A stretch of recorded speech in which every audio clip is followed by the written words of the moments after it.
Good afternoon, Trump's family. Welcome back to my channel. Have a good day and God bless you.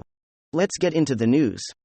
We now have hard evidence that Pelosi has office deliberately created the very conditions that led to the Chase 6 riot. House Republicans have gathered a treasure trove of text and email messages showing that Pelosi his office was indeed directly involved in the creation and editing of the Capitol building security plan and so abysmally and pathetically failed.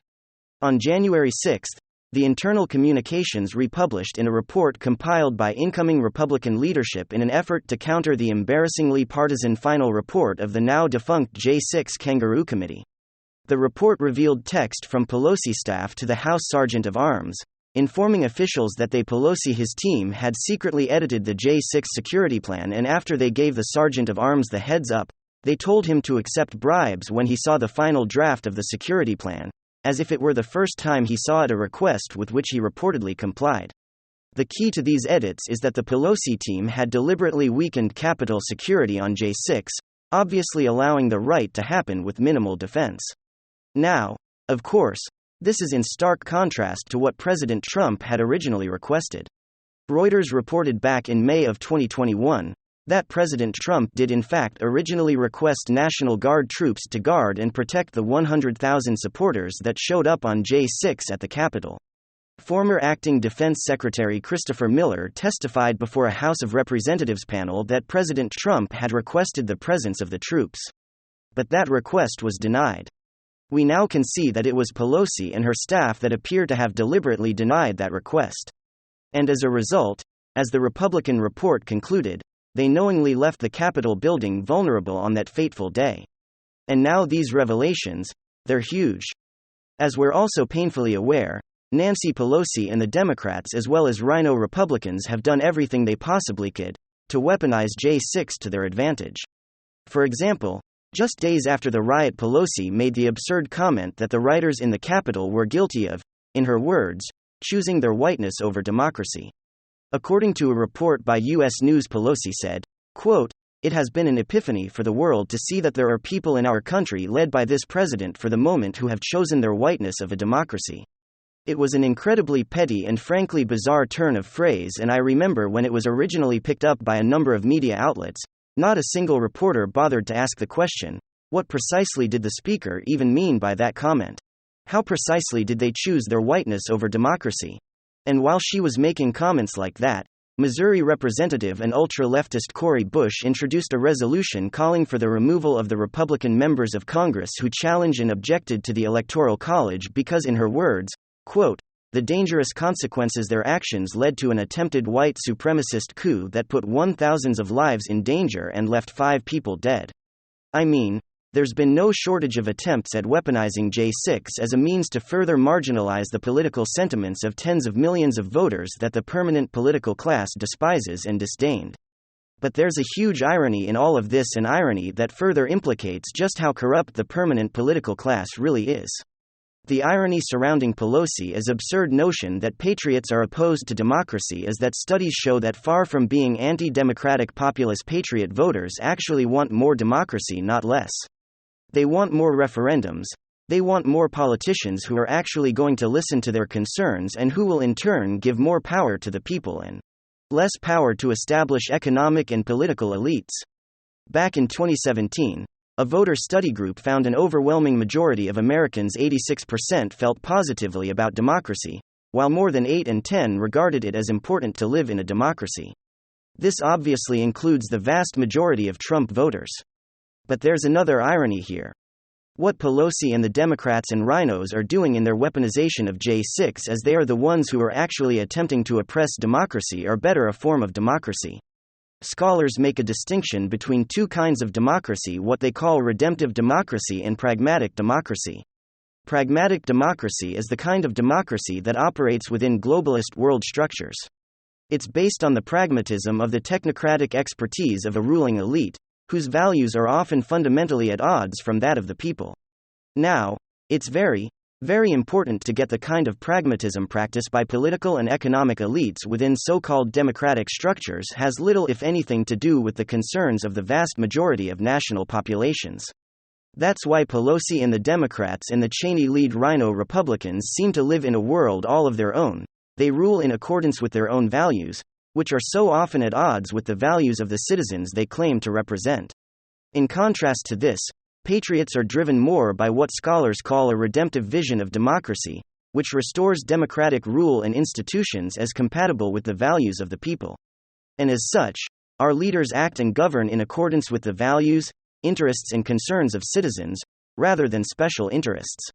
This is the whole notion of democracy that's animating and inspiring patriot movements, not just throughout the United States, but indeed throughout Europe as well.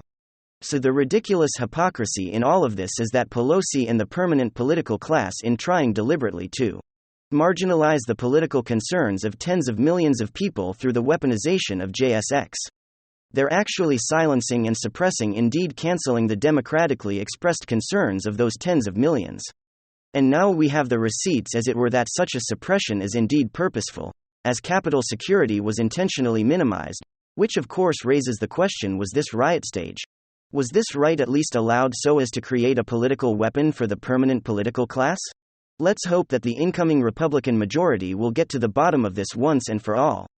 And then, this is some big news, the left Democrats might have made another huge, and I mean, huge political miscalculation here. You know, it seems as though their thought process is short-sighted, hazy.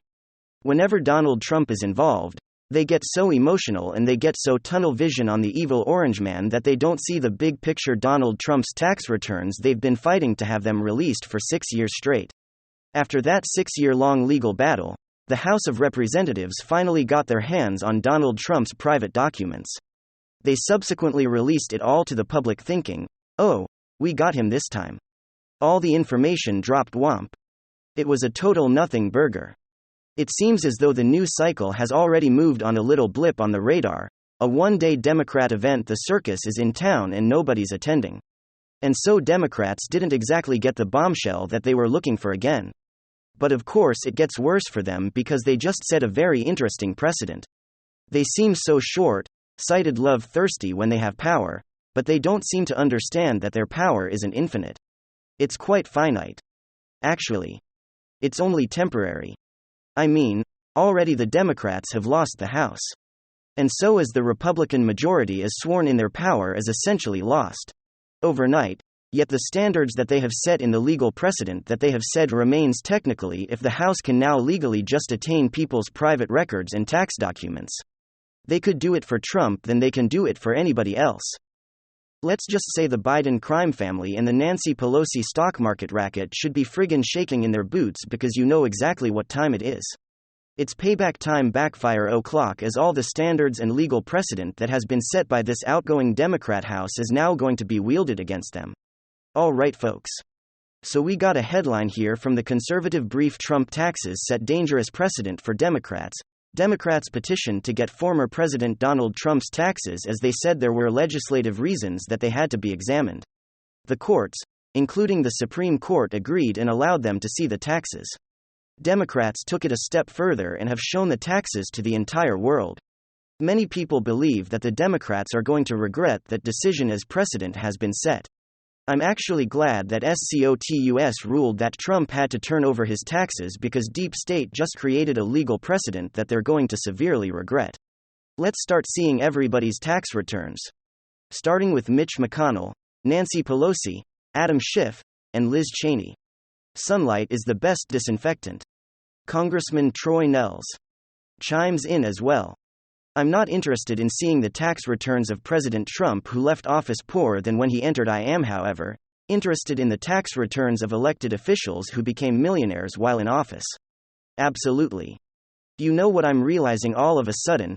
I'm realizing that over the next 2 years, with this Republican House majority, Nancy Pelosi, Hunter Biden, Jim Biden, Joe Biden, Dan Crenshaw, Adam Kinzinger, and Liz Cheney's tax returns, and of course, Adam Schiff's tax returns, are quite relevant to the legislative process. I believe the public deserves access to them for legislative reasons. They must be examined by Congress. You see how that works out? If it's good for the goose, then it's good for the gander. And so let's get a look into all of their financials.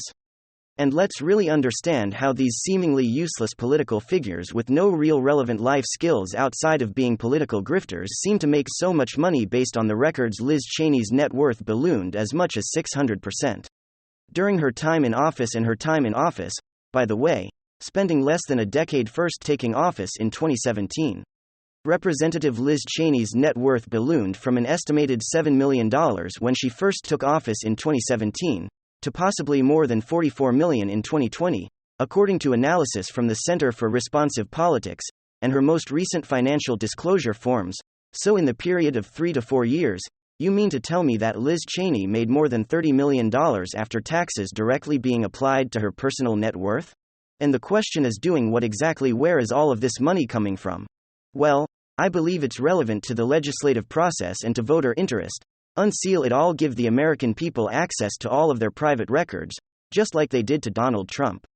You know, it's the same thing with early votes and ballot harvesting, that Democrats do on a wide scale in all the states where it's legal. Well, if Democrats are going to do it, if that's the game, you got to play the game. Now, if Democrats are going to play these dirty political games seeking access into people's private documents, well, then Republicans should play the exact same game and do the exact same thing, because here's the difference. Donald Trump got poor during his time in office, also donating his presidential salary. These freaking Washington clowns get elected into office supposedly earning around $170,000 a year.